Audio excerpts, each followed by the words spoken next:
Welcome. I want to welcome everyone today to our Market Insights. And today, International Market Centers is happy to present our Market Insights, our monthly webinar series. That's an extension of our programming for IMC's gift and home markets, with the goal of offering participants and our viewers timely and exclusive and actionable content throughout the year. We do have our live markets taking place throughout the year and have been. If you're interested in attending and finding out more about those markets, please visit our websites, which will be America's Mart for Atlanta Market, Las Vegas Market, and High Point Market. Today we have our Market Insights, How to Design a Happy Home, with interior designer Rebecca West. She is the CEO of the Seattle-based residential design company, Seriously Happy Homes. She's author of the book, Happy Starts at Home, and also host of the podcast, Creating Your Happy Place. Today, we will be giving away a couple copies of her book towards the end of the presentation. This is CEU accredited, and that information will be emailed out to those who are registered through Zoom. So if you're viewing this on Facebook or YouTube, you can always email me at kporter@imcenters.com, and I'll get you that accreditation. Today, Rebecca, I want to welcome you and thank you for joining us. I am absolutely thrilled to be here to have this conversation. Wonderful. I'll turn it over to you to just kind of get started. Okay, perfect. So I'm going to start my screen sharing over here so that we can dive in. So the conversation today is around how to design a happy home. And obviously, what a happy home means is going to change for every single person. So what we're talking about today is how to get your own mindset around that being the goal, and to talk about how we do that, given that every single client is different. So our goals today are to explore what makes a home happy in the first place, identify 10 categories of well-being that we can use to shape our minds around this concept, and then spark new marketing and design ideas for your brand. So this talk is aimed at designers and retailers and manufacturers within the interior design industry. And this is meant to both help you help your clients at a deeper level and also help your business so that you are succeeding at the level in your business that you want to succeed at. So to start the conversation around what makes a home happy, I actually want to start with a very quick story of my own home. So the picture you're seeing there is of me recently, but 13 years ago, I lived in a home like this. Now, there was nothing wrong with this home. I loved my home. I was newly, at that point, I was about 7 years married, and we had a very, very happy little place.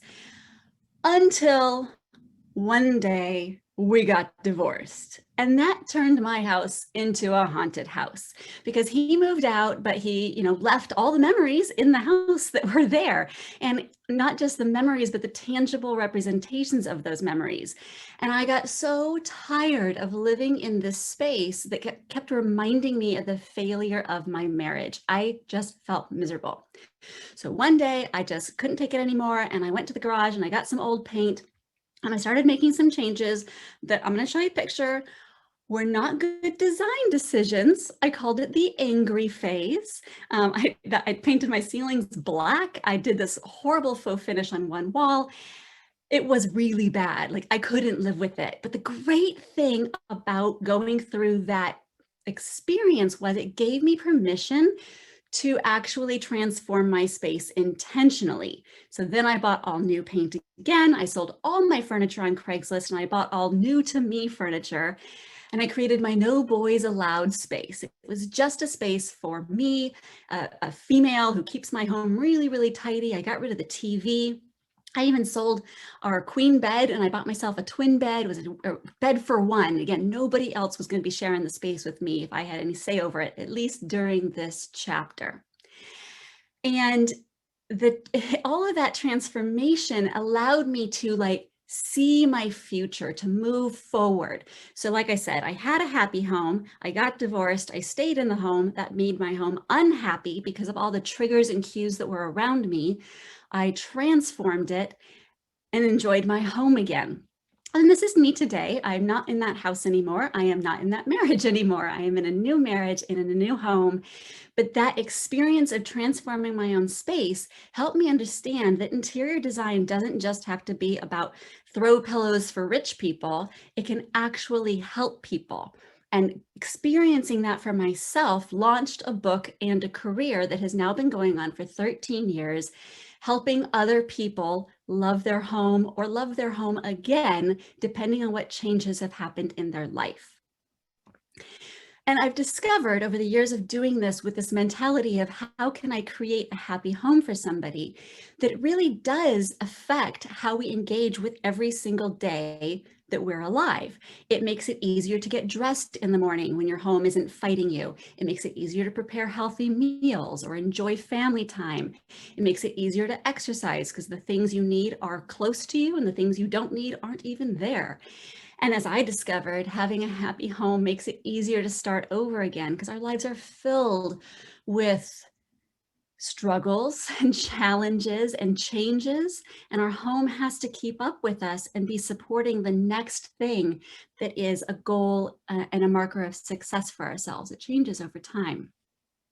So before I go into the main content of this whole talk, I just want to tell you a little bit about who I am in case some of you don't know me. Who is the person talking at you right now? I am Rebecca West.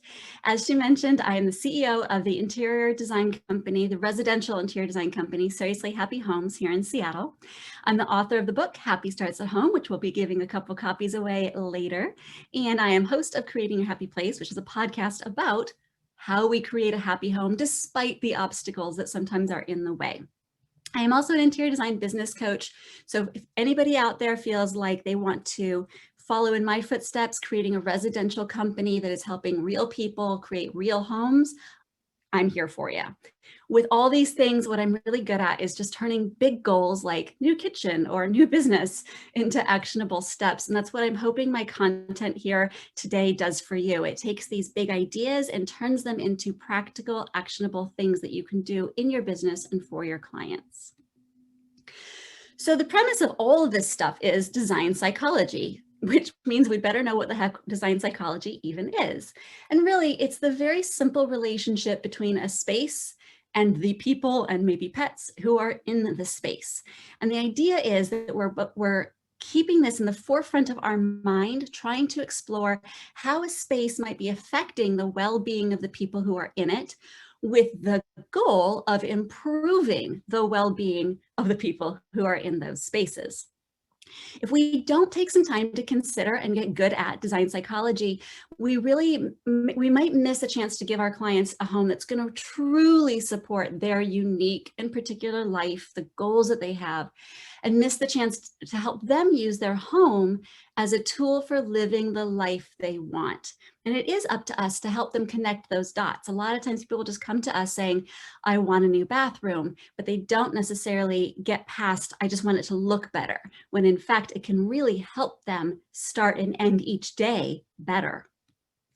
The most important thing to remember as I go through this today is that the space needs to meet the client's needs, not ours. And this is a really, really fundamental part of design psychology, is that we are keeping the well-being of the person we're designing for in mind ahead of our own goals, our own artistic desires, our own portfolios. It's always the client's needs that have to be met first. And I know most of you know that. Some of you need to hear it again. In my book, I explore 10 categories of well-being. And these are meant to be all the different parts of life that if we were able to just make them work really, really well, we'd have a perfect life. So that includes finances and money, health and fitness, love and romance, social life and friendship, self-worth, play and creativity, spirituality, sleep and rest, family, and career and growth. And when you think about it, that's just like the ultimate New Year's resolution list, right? Truly, if you went through and you got all those 10 things in order, you would have a perfect life. You would have ultimate happiness. Now, life doesn't work like that. It's not going to be an instant gratification kind of a thing. The idea here is that our homes can either be obstacles to these categories of our life, or it can be supporting these categories of our life. And first, we have to develop an awareness that our home can actually be affecting these 10 categories in order to be intentional and say, all right, I see how my home and these things interrelate and interact. I see how in this area it's being an obstacle, and I see how over here, if I make some changes, it can be a supporting player in making these categories of my life work better. But of course, we need to be able to uncover what our clients' goals are around those 10 categories if we want to figure out how our design project or this purchase that they're making is going to align with and help support those goals. And in order to do that, we have to ask insightful questions. One of my favorite questions I ask my clients during an initial consultation is, once all the money is spent, and all the dust has settled, how will we know this project has been a success? I love when a team and I ask this question, because it tends to give us an answer that sets the foundation for our design work. It really helps us know, like, what is the client really hiring us for, even if they weren't aware of it until we started digging into these kinds of questions, and helps us identify the highest priorities in the project, which helps later if budget gets in the way and you have to start making some priority choices. If you know some of their deep, important success goals, then you're able to make sure that those aren't missed as you have to make some priority decisions working with your client. The answers do tend to be really powerful, and they do tend to connect to one of those 10 categories on the Wheel of Life in the book. Now, I get all different kinds of answers to that question, and it's really important to listen to the answers and kind of read between the lines a little bit too. And then what I've done here is I'm showing you 5 different answers I've gotten and how they connect to some of the categories. So I've heard, well, I'll know the project was a success if my money was well invested. Clearly, that value and that return on investment is part of this success metric for this client. I'll be able to sleep through the night, sleep and rest. I won't be embarrassed to have dates come over, love and romance. My mom will move in, but we'll have our own space, family. Or my husband will feel less depressed. Again, these are actual answers I have gotten from my clients over the years. And that one was tied into self-worth. And these aren't just single category answers. Obviously, my husband will feel less depressed also taps into love and romance and a couple of other things, because I'm going to tell you a little bit more about that story in a bit. But these are examples. Once you get that answer, it is also important to follow up with some deeper questions, because you want to make sure, especially when we're talking about design psychology and creating somebody's happy home, that we are not assuming anything. Because when we assume things, we tend to assume what's ever happening in our own head, not what's happening in the client's head. So, like, for example, if somebody said to me, I'll know my money was well invested, I might follow up and say, well, can you tell me what well invested means to you? Because we know it means something different to every single person. Can you, I'll be able to sleep through the night. Well, can you tell me, what was the last time you slept through the night? You know, where were you? What were the circumstances? What chapter of your life were you in different from this chapter that you're in now? I won't be embarrassed to have dates come over. Well, what makes you feel embarrassed right now? Where did that start? Where is it coming from? My mom can move in, but we'll all have our own space. Well, how independent would you like her to be? Digging into the relationships between this person and their mom, figuring out, you know, how much overlap can they actually have happily in this one house versus how much independent space. It's going to be essential. And my husband will feel less depressed. Well, that's a big one. I'm like, you're asking me to make your husband less depressed with interior design. Like, wow. So tell me why changing up your space feels like it might help with depression. Again, I'll tell you a little bit more about that client in a bit. So no, we are not therapists, but we all know that that doesn't mean folks aren't going to be bringing up the hard stuff. And it does take courage on our parts and confidence and the desire to help to ask these deeper questions. Finding your voice so that you can ask those questions kindly and naturally and very sincerely means you will be able to truly help your clients. But this stuff isn't always deep and personal. Some of the stuff we're talking about right now are just good salesman techniques, salesperson techniques, okay? So to take it out of the deep therapy side of all of this, I want to tell you a quick story about my experience trying to buy my first new car. Now the first, actually I'll stay here for a sec. The first salesman, I went over to Kia about the Kia Soul, and the guy, and I liked the car, I'm sitting in the car and the guy starts talking about the sound system. I couldn't care less about the sound system, but he goes on about how awesome the sound system is for like 20 minutes. And I was bored and I was not finding out what I needed to know about the car. And I was also annoyed because I'm a salesperson myself. So I'm like, are you really this bad at your job? So I left Kia and I went over to Subaru and I sat there, and they started out by asking me, what are you looking for in a car? Which is a lot like my question, you know, once you've bought this car, how will you know you were successful in the money that you spent? And I was able to very quickly say, all right, well, I care that it's safe. I care that it has a happy color so that it puts a smile on my face when I see it in my driveway. And I care that it meets my budget. And both of these cars would have fit all those parameters, but the first salesperson didn't bother to ask me what I was going to need from this car. He started talking about what he liked about the car. So we have to remember, and it's even more important when we're talking about design psychology, that designers and salespeople, of which we are all both, must never assume anything. But the cool thing is, you don't have to have all the answers. You just have to have good questions. And if you ask good questions, you're actually going to get all the answers and the words that you need to design well for the client and for creating their happy home. And then you can link your sale or your project to their actual needs. They're doing the work for you when you ask good questions.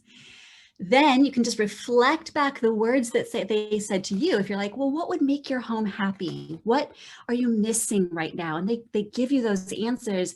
And then you can simply connect your solutions right to what they said they needed. And voila, you have a happy sale, you have a happy client, they end up with a happy home. And I love this because the one thing I hate as a designer is guessing while I'm designing. So if I do my job up front asking the right questions, I'm never having to guess. And when it comes to creating somebody's happy home, the stakes are just really high. It's important that I make sure I know what spending their money successfully to create a happy home is going to look like. So what makes a home happy? I can tell you, I have designed a lot of spaces that aren't very Instagrammable, but they make the client very happy. So in design psychology, it's never about the portfolio. And trust me, if you do this work right, you'll get plenty of projects that you can photograph and put in your portfolio and share with the world. But it's not about that. It's about the impact you're making on the person in the first place. So I'm going to tell you those 3 stories I was alluding to. One of them, I said, how will we know you've spent all this money well? And the woman said to me, I won't die. And that was even bigger than the woman who had said to me, my husband won't be depressed. And I'm like, wow, again, you're asking a lot of design. Tell me more. And it turned out that she had just about 6 months earlier been diagnosed with a health condition that meant that she had to transition to a completely raw food diet, or she was going to be dead within about another 6 months. So she'd been working on changing some of her habits, but the problem was that her marriage was really built on going out to eat. She and her husband loved to go out to eat together. They've been doing it for decades. So this health change for her meant not only that she needed to figure out how to cook for herself, but it also meant that it was going to mean some adjustments in her relationship with her husband. Like this main activity they were doing together had to be replaced. That was all compounded by the fact that she hated her kitchen. Now, she'd always hated her kitchen, but it didn't matter before because she never cooked in it, right? Their whole culture and their marriage was going out to eat. So now she has to make a health change. She has to make sure that her marriage is still being tended to and supported. And she has to make these changes in a way where they'll be sustainable and where she won't hate the process so that she can take care of herself. So these are all this request for me to help her design a kitchen was tied to her health, her love and romance situation, and her sense of self-worth.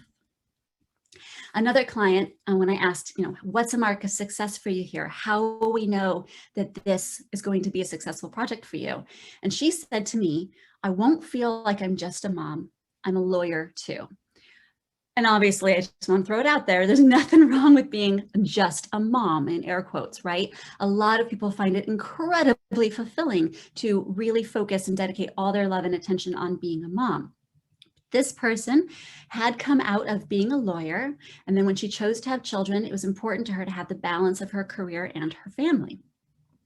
So this was tied into her own self-worth of identifying as a mom and as a professional, into her ability to create and play and work on her business, her relationship with her family, because she didn't want to grow more resentful of them, as she was always kind of the on-demand mom, and of course to her career and growth, which is the obvious answer.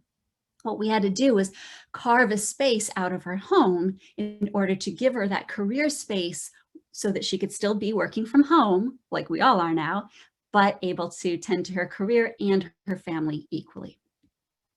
And the last one was that guy that I said, the wife said to me, my husband won't be depressed.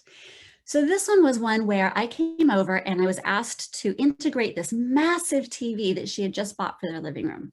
She wrote me and she's like, I bought this big TV and it doesn't fit in my living room and I don't know how to fix it. That's all I knew. So I showed up and I said, what's a goal here? What are we trying to achieve? How will we know if you spend this money that the project was successful? And that's when she said, my husband won't be depressed.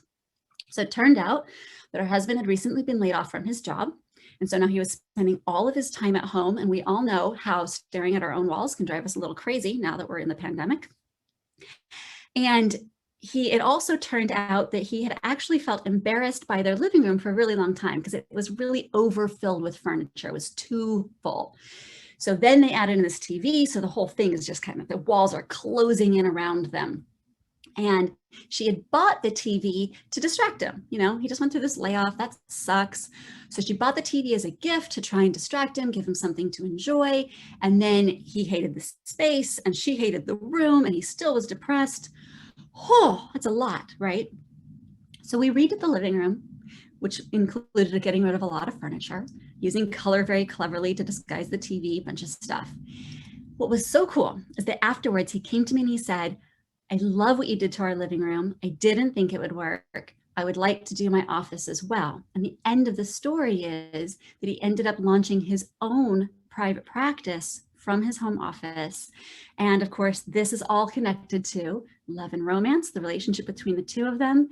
Turns out it was related to social life and friendship because he did not like people coming over to their house before. And now he felt very comfortable and very proud of having people come over to the house, which was very important now that he didn't have an out of the house creative outlet.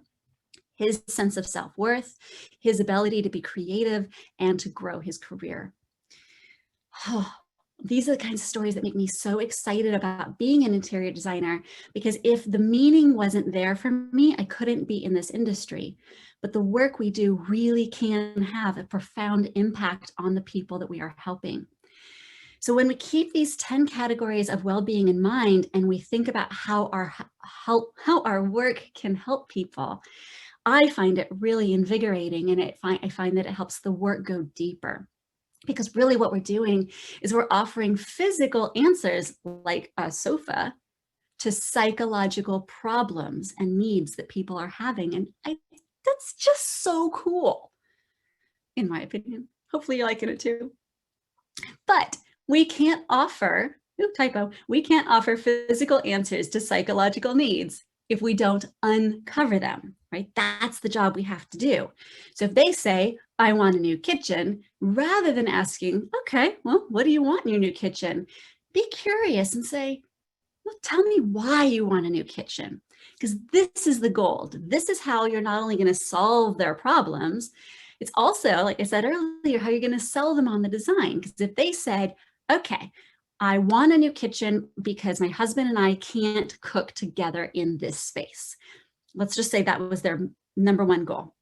Then everything about your design keeps looping back to, Here's how, this is the prep station versus the cook station. So the two of you can be in the space at the same time. Or here's the two prep zones. So you can both be chopping vegetables at the same time. You just keep tying it back to those most important goals that they have.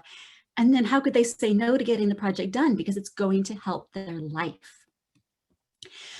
Now, I know today in the audience, we have some designers and we have some retailers and we have some manufacturers. So let's talk for a second about how manufacturers and retailers can apply this by using some case studies to show it in action. And by the way, note to all you manufacturers out there who are just to the trade, using these kinds of categories can also help us as designers specify your products, right? If we are starting to think from that design psychology perspective and we're thinking, okay, I need furniture that's going to be very family friendly. That's a very obvious and classic category. Then if your website has categories on it that say, this is our family friendly grouping, it makes it easier for us to specify your product. So a retailer that is killing this, in my opinion, is West Elm. These are the kinds of things that are all over their website. Self-care made simple, unwind in style, the healthy, happy home, and handwoven and fair trade certified. These things have nothing to do with the design style, and they have nothing to do with the luxury level we're talking about. These could be a super, super high-end luxury product, or it could be a very, very inexpensive, accessible product. It doesn't matter because the categories are what it's about. What I love is that there's this thing on their website that says you can shop the trending looks in quotes for me, because these, again, they aren't looks, right? Their subcategories here are the healthy, happy home or shades of calm. Shades of calm, that's not necessarily a certain color, or maybe it is because we do associate blue and green with calm, but we want to make sure that we're not just going off of like, oh, yellow's happy, right? We got to think deeper than that. The sleep shop, self-care essentials, these are the looks that they're calling out. These aren't looks, these are categories of well-being. And I just love seeing this. Lazy Boy is also nailing it. This is from one page on their website where it's all about family and it's about self-worth, right? This is for moms who are managing the real life of having a family every single day, but who still want to feel like grown-ups and still feel like they have a beautiful home. So we've got things like an actual picture of a kid jumping on a sofa, and underneath of it, it says trampoline. I've actually seen designers call out, like, my client has asked me for a sofa that the kids can jump on, it won't break. Well, this is a company right here actually marketing the idea that, yeah, your kids can jump on the sofa and it won't break. So they're designing for actual life. Love it. Now, Crate and Barrel also almost got it. They did a really nice job. One of their what's trending now categories is performance fabrics. And then their tiny little subtitle says, for no worries living rooms. So that's tapping into some of what we're talking about here. The only problem is that if you click on that, then it just takes you to their normal list or guide shopping page of sofas. And that's fine. But if they made it a little easier and said, these are our family-friendly fabrics, or these are the sofas that come in those family-friendly fabrics, something where they're making it easy to shop based on the category. Because here, the way they've got it set up, you still have to dig in and then sort and filter again. So think of it like this. Does the world need another personal injury lawyer? And I think we can all agree that the answer to that is probably absolutely not.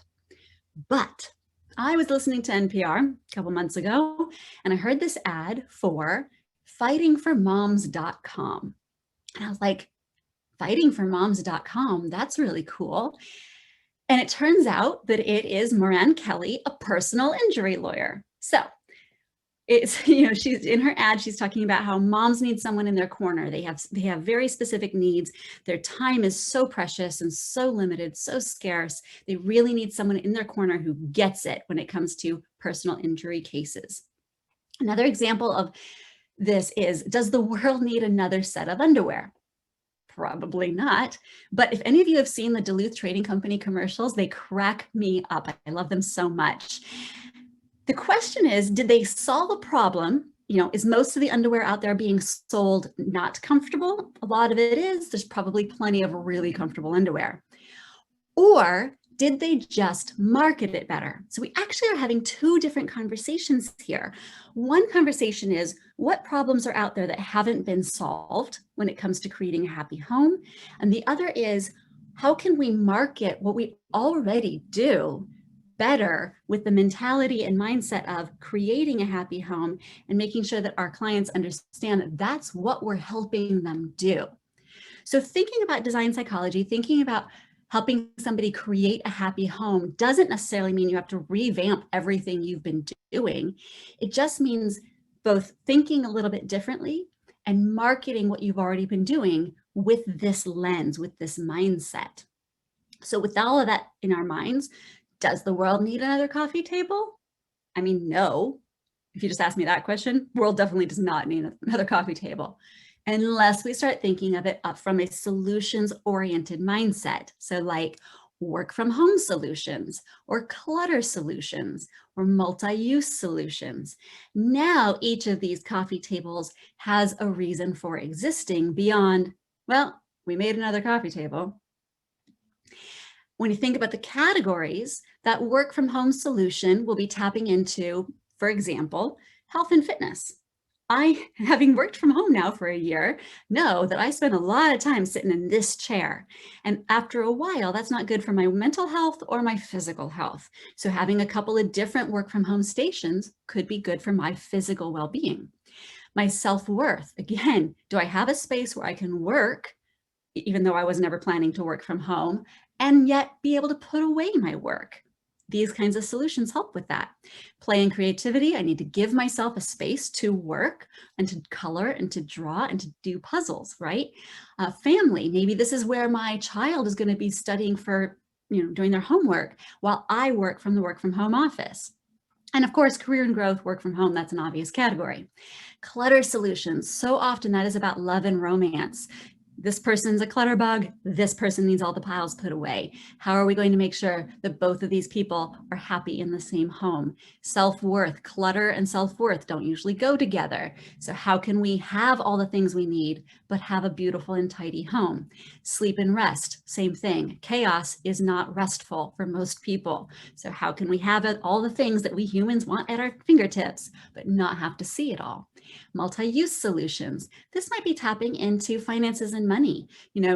Everybody's working from home this past year who can, but not everybody can afford to just do an addition to give themselves the coolest little work from home office. So multi-use thinking often is tied into how can I make the most of what I already have? And it could be tied to their social life. Like when people come over, I just want everybody to have a place where they can put down a glass of wine. Well, one big coffee table might not be the right solution for that client. Maybe they need movable coffee tables. Does the world need another sofa? No, unless we can start thinking from a solution-oriented mindset. Kids solutions, napping solutions, cat solutions. I can't even imagine how much a company would take off if they were thinking, all right, I am simply going to build beautiful furniture that is as cat resistant as possible. It's going to be my entire platform. People are looking for cat resistant furniture. So like maybe encasing all of your beautiful upholstered pieces in wood, so you're minimizing the areas that can be scratching posts. Maybe making the front apron a panel that can actually be removed and put back on after reupholstering it without having to reupholster the whole sofa, right? There are ways to think solution oriented to create happy homes, because I know that my home includes a cat and furniture, and they don't always get along. We're looking for these happy home solutions. I love the ads I've been seeing from Burrow lately. They have integrated USB chargers into their sofas. These are work from home solutions. I mean, honestly, they're probably social media from home solutions, but the idea is it could help people have those multiple use spaces. I hadn't even realized that USB chargers were being built into a lot of sofas out there. Burrow's the only one I've seen really doing the job of marketing it. So we always want to think, when we're thinking, how can I design a happy home? What problem are we really solving? Just offering the world another sofa or offering the world another counter surface isn't actually helpful. right? We have plenty of stuff. We have plenty of options. We have plenty of noise. But if we focus in and go, what does this client group need? Then another personal injury lawyer can totally become part of that, of the world, as can another sofa, as can another designer, etc.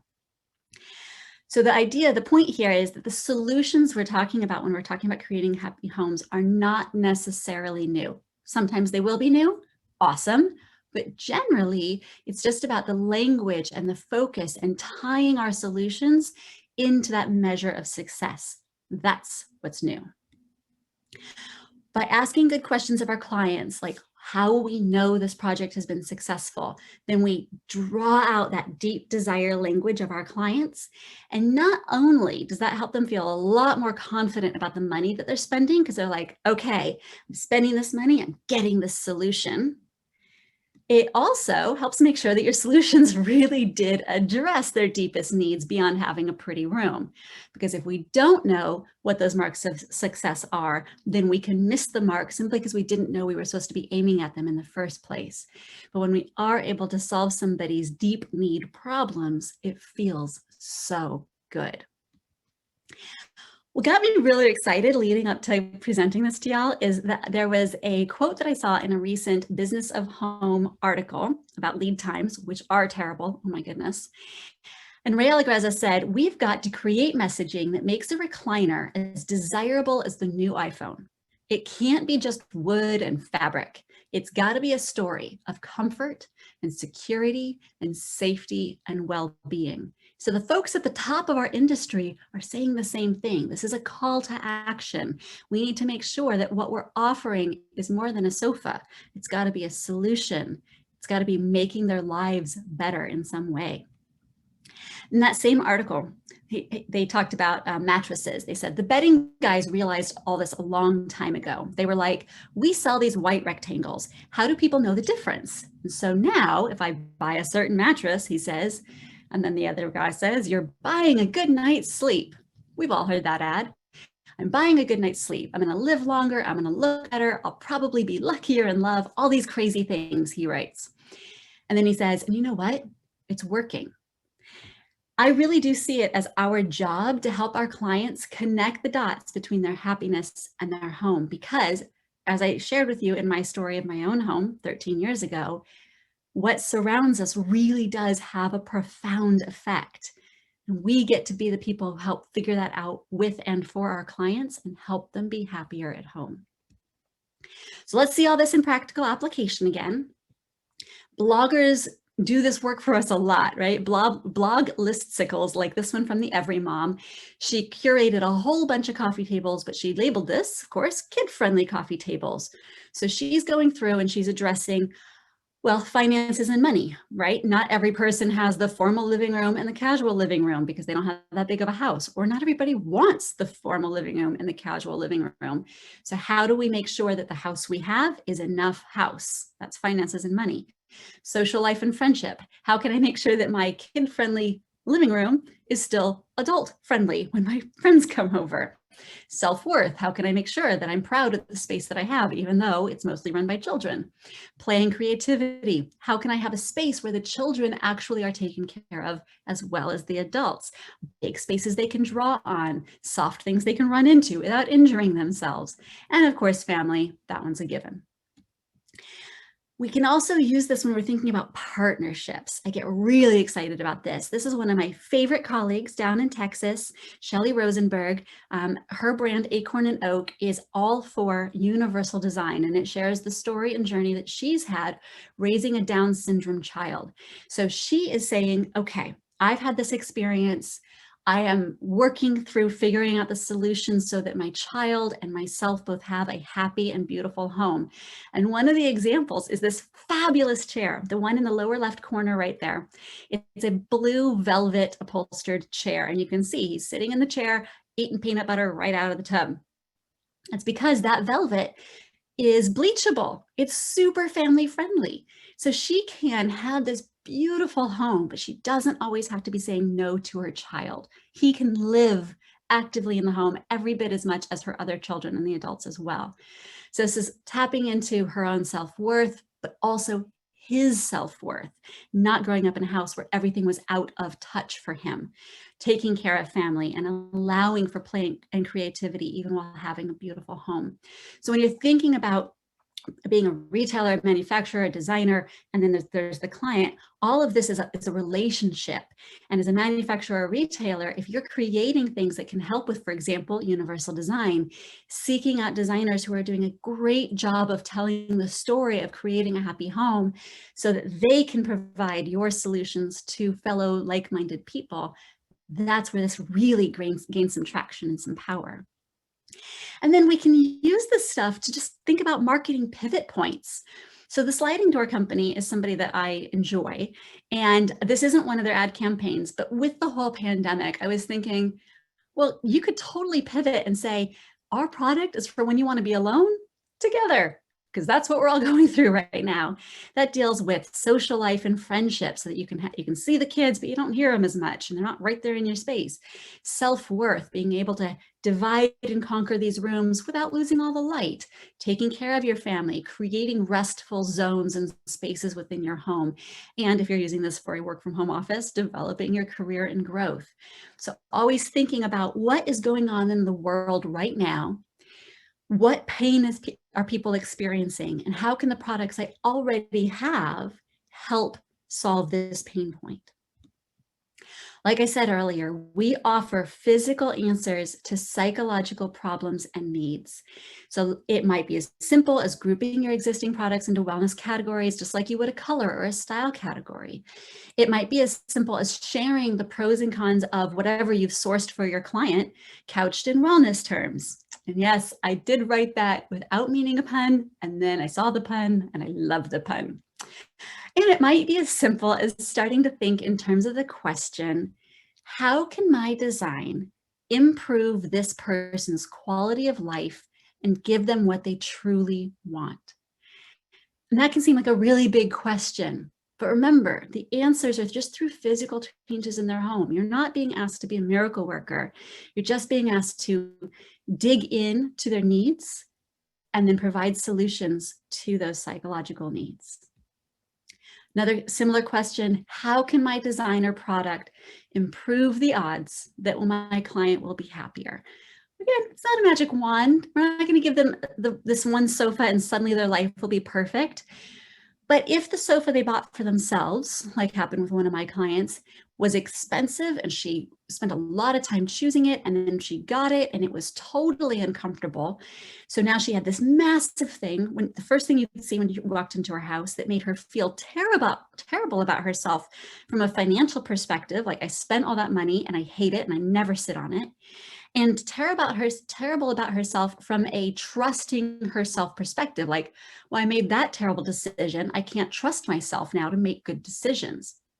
That's silly, right? I'm sure she's made tons of other good decisions in her life, but this was a bad decision. And the sofa sitting there in her home is just reminding her of that bad decision, just like the sofa in my home was reminding me of my divorce. And so giving her permission to let it go from this design psychology perspective, and then helping her select a sofa that would make her happy, that was my job in that particular case, right? I was helping her get happier and just let go of the bad decision that she made so she could move forward in her life and make other good decisions that are not even about her home, by getting rid of this one mistake albatross that she bought. Remember, with all of these things, it's like Home Depot isn't selling a hammer. They're selling what it can build, or at least if they were thinking from a design psychology perspective, they would be. But when you think about it, that's what all the Lowe's and Home Depot ads are doing. Like, you know, you can dream it, we can help you build it. It's always those kinds of ads, because the goal is the happy home. The tool is the hammer. Or in our cases, the goal is a happy home. The tool is a sofa or a kitchen sink or a paint color or whatever. So start to get into this mode of thinking. Just start asking yourself questions like, well, what kinds of design elements can make a person feel safe, like secure doors and windows? Do they need a lot of privacy? Do they feel better in cozy nooks? Do they need clear, open views so that they don't feel like anybody's going to sneak up on them? Do they need sturdy furnishings so nothing feels delicate and fragile? What makes a person feel proud? Is this where a grand foyer comes into play? Do they want those luxury brands because they are name focused? Do they just need substantial non-IKEA furniture? Do they actually need an Instagrammable home office because the Zoom background behind them is part of their own self-worth? Do they need a really one-of-a-kind space? Everybody's different. I hate grand foyers. They make me feel small and uncomfortable, so that would never be a part of my happy home. Everybody's different. What makes a person feel connected? Do they need some nods to their heritage? And it can be in small things, like if your client is Italian, they might be so excited if you source Italian tile for them. Do they need gathering spaces in their home? Do they need some family galleries? And by the way, pet peeve, personal note, family galleries have a bad reputation in our industry. People think they're blasé or too real people. Well, I design for real people, so I have an opinion about this. A design psychology focus says, yeah, we can totally give you a family gallery and we can do it beautifully. So it's always about saying yes to the needs the client has and then finding a way to provide it. Instead of asking, what changes are we making here? Start with why. Thanks, Simon Sinek, for putting that out there. Why are we making changes to this home? What do you hope to achieve with these changes? What do you want to be able to do that right now you can't? Then you start going into what kind of hammer are we going to be buying here? How can the furnishings and fixtures support those goals? And which colors, shapes, textures, etc. support those goals? And don't be afraid when it comes to design psychology to break the rules, including color psychology rules. If they want a happy room, but they don't like yellow, please don't give them yellow. It won't make them happy. Room label rules. Most of us know it's totally okay to give the master bedroom to the kids or work from the dining room, but our clients don't always know that. A big part of our job is sometimes just bringing up outside of the box ideas and giving them permission to break the rules. We come into their homes and they think we're judging them and they think that we are the design police. So if they see us as an authority figure, let's just go ahead and give them the grace and the room and the permission to use their home the way they need to use it. It's okay to give them the unwow factor. It's okay to offer accessible, normal solutions and be an accessible, normal designer if that's your jam. It's mine.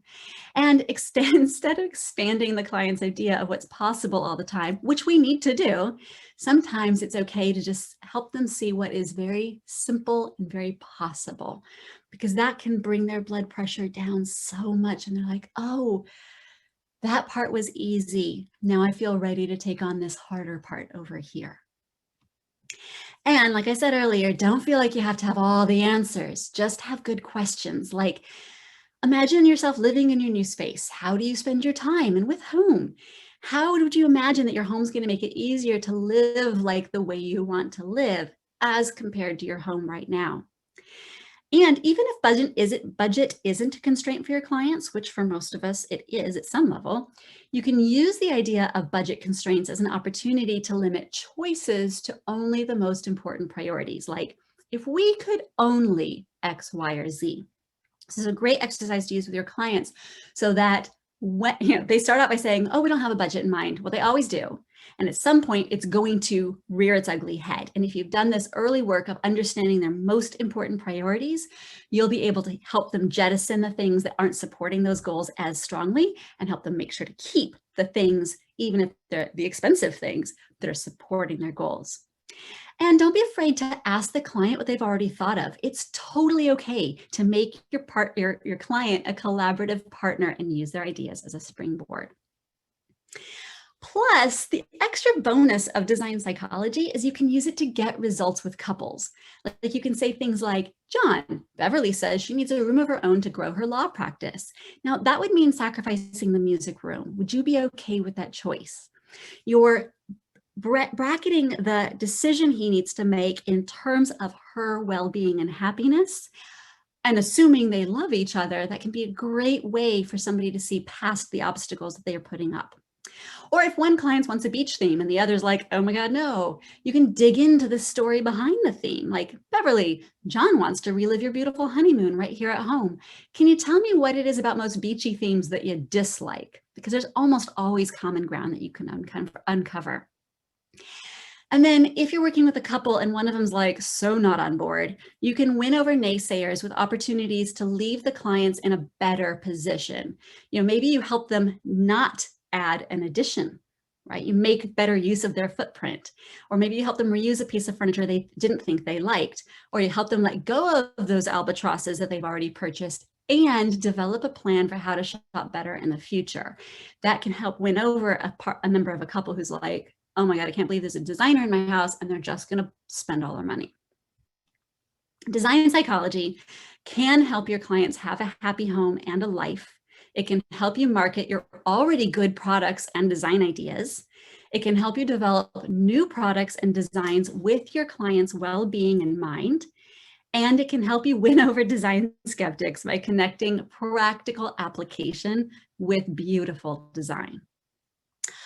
So, to recap our goals today, I wanted to start out by exploring what makes a home happy. And I shared my story of how I discovered how transformative changing your interior design situation can be.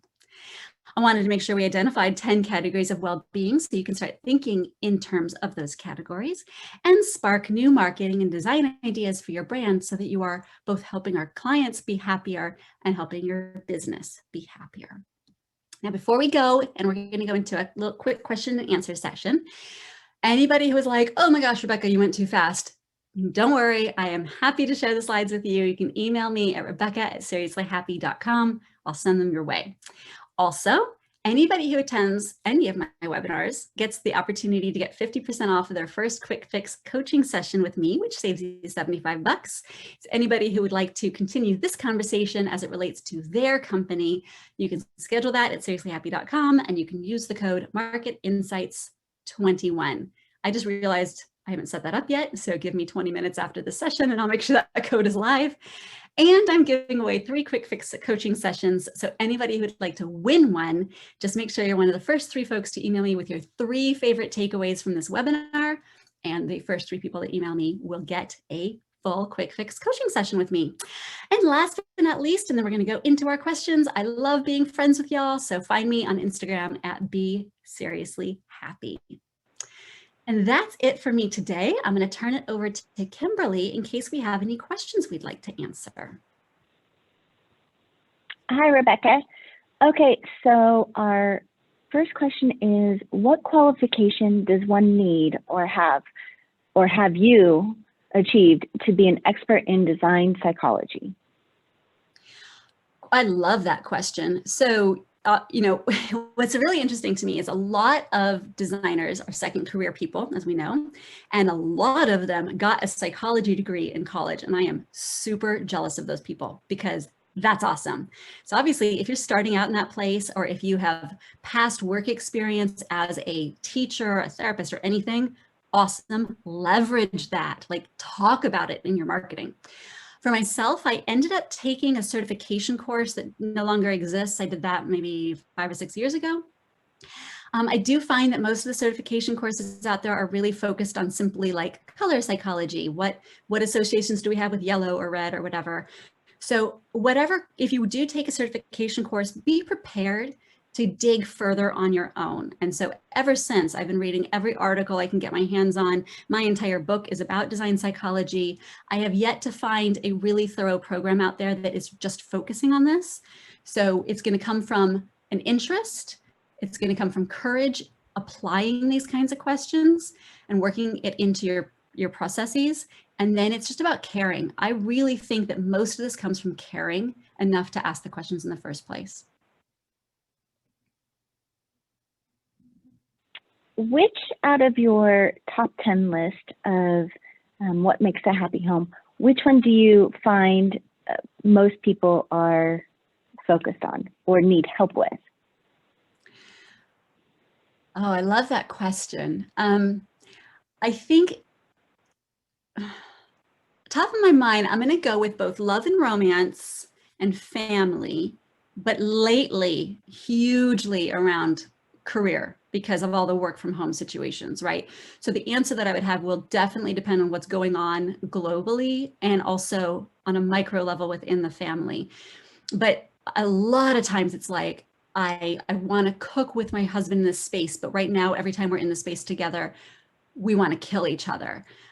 Or I want to raise a home in which I don't have to say no to my kids, but they're destroying everything, and if I'm going to buy all new stuff, like I can't be telling them no all the time.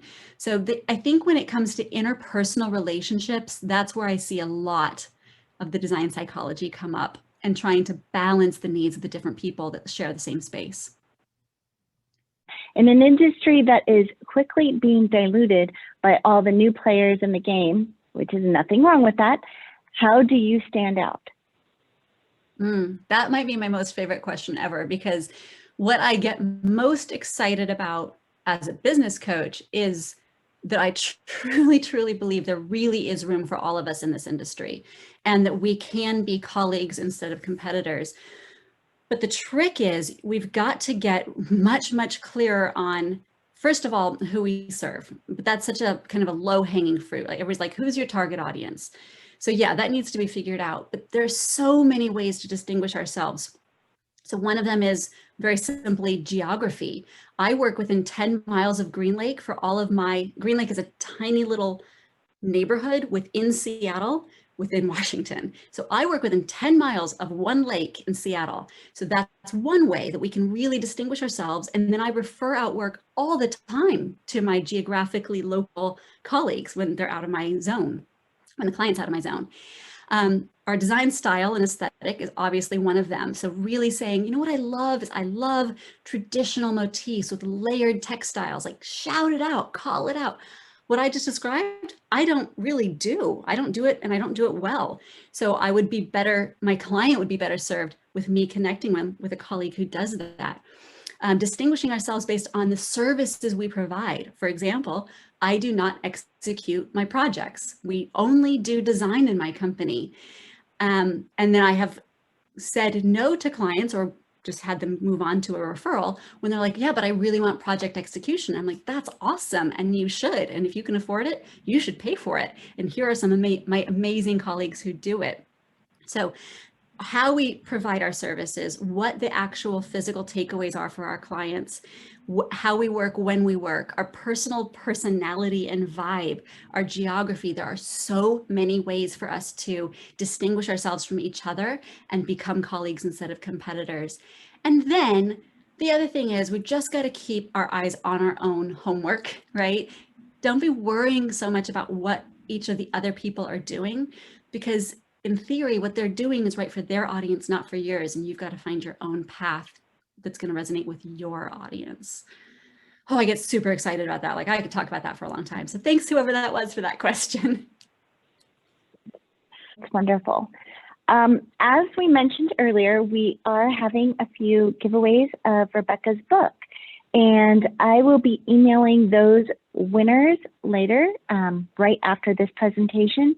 And so be checking your email.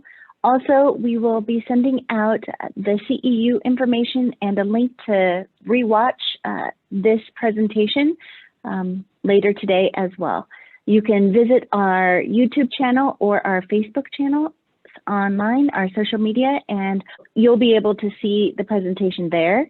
And as Rebecca said, please reach out to her, and if you want to follow her, please do. We're looking forward to helping her as well as having you attend market with us.